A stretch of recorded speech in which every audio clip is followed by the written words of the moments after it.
हमारा ब्रेन छोटे छोटे जजमेंट्स बनाता है, जैसे कि एक्सपेंसिव मीन्स बेटर। अगर हम किसी प्रोडक्ट की क्वालिटी को नहीं जानते हैं और एक अच्छी क्वालिटी के प्रोडक्ट को खरीदना चाहते हैं, तो ब्रेन इस स्टीरियोटाइप के बेसिस पर डिसीजन लेगा। आप बिना प्रोडक्ट को जाने समझे महंगे सामान को बेहतर समझकर खरीद लेंगे। इसका उल्टा भी ट्रू है। लोग ये भी समझ सकते हैं कि जो चीज सस्ती है वो बेकार है। इन जजमेंट्स को बोलते हैं mental shortcuts. In mental shortcuts के जरिए हमारा ब्रेन हमारी एनर्जी और टाइम बचाता है, पर इस साइकोलॉजी को यूज करके लोग हमें बेवकूफ भी बना सकते हैं। जो लोग महंगे को अच्छा समझते हैं, ये स्टीरियोटाइप अतीत में उनके लिए कारगर साबित हुआ था, क्योंकि आमतौर पर किसी वस्तु की कीमत उसके मूल्य के साथ बढ़ती है। ज्यादा कीमत आमतौर पर उच्च गुणवत्ता को दर्शाती है। एक और मेंटल शॉर्टकट है कि एक्सपर्ट्स ने बोला होगा तो सच ही होगा, जबकि ऐसा कोई जरूरी नहीं है कि एक्सपर्ट्स हमेशा सही ही हो, पर एक्सपर्ट के सही होने की संभावना ज्यादा होती है। इसलिए ब्रेन एक्सपर्ट्स को हमेशा ही सही मान लेता है। ये ऑटोमेटिक बिहेवियर बिहेवियर का सबसे एफिशिएंट रूप है। ये बेहद जरूरी भी है। आप और मैं एक असाधारण रूप से जटिल वातावरण में रहते हैं। हमसे ये उम्मीद नहीं की जा सकती कि हम एक ही दिन में हर व्यक्ति, घटना और परिस्थिति के सभी पहलुओं को पहचानें और उनका विश्लेषण करें। हमारे पास इसके लिए टाइम, एनर्जी एंड कैपेसिटी नहीं है। डिसीजन मेकिंग को आसान बनाने के लिए ब्रेन पुराने जजमेंट्स पर निर्भर रहता है।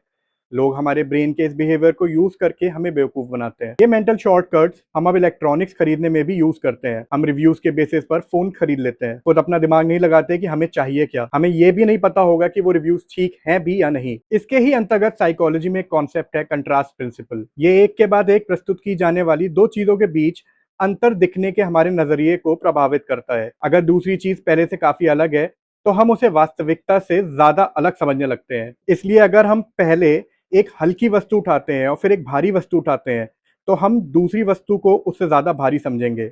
अगर हम किसी पार्टी में किसी आकर्षक व्यक्ति से बात कर रहे हैं और हमारे साथ कोई अपेक्षाकृत कम आकर्षक व्यक्ति आ जाता है, तो दूसरा व्यक्ति हमें उसकी वास्तविक तुलना में कम आकर्षक लगेगा। कुछ शोधकर्ता चेतावनी देते हैं कि लोकप्रिय मीडिया में दिखाए जाने वाले लोग हमारे दिमाग में हमारे पार्टनर के लिए अट्रैक्शन कम कर देते हैं। इस रूल को यूज करके दुकानदार हमें बेवकूफ बनाते हैं। कपड़ों की दुकानें अपने सेल्समैन को सबसे महंगी वस्तु पहले बेचने का निर्देश देते हैं।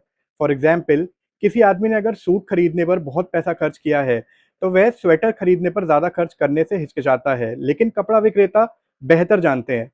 वो पहले सूट बेचेंगे, क्योंकि जब स्वेटर देखने का समय आएगा, चाहे वे महंगे ही क्यों ना हो, उनकी कीमत उतनी ज्यादा नहीं लगेगी। अगर वो पहले सस्ता सामान बेचेंगे, तो महंगा सामान और महंगा लगेगा। इन बिहेवियर्स से बचना कठिन है, पर नामुमकिन नहीं। पता होना चाहिए कितना पैसा सूट और कितना पैसा आप स्वेटर पर खर्च करना चाहते हैं। ये भी सोच के जाएं कि जो आप लेने जा रहे हैं सिर्फ वही लेके आएंगे। एक ट्रिक ये है कि आप जो लेने जा रहे हैं, आपकी क्या ज़रूरतें हैं और आप कितना खर्च करना चाहते हैं, वो कहीं लिख लें। और जब भी सेल्समैन की बातें ज़्यादा लुभावनी लगें, तो उसको देखें और वापस ट्रैक पर आ जाएं।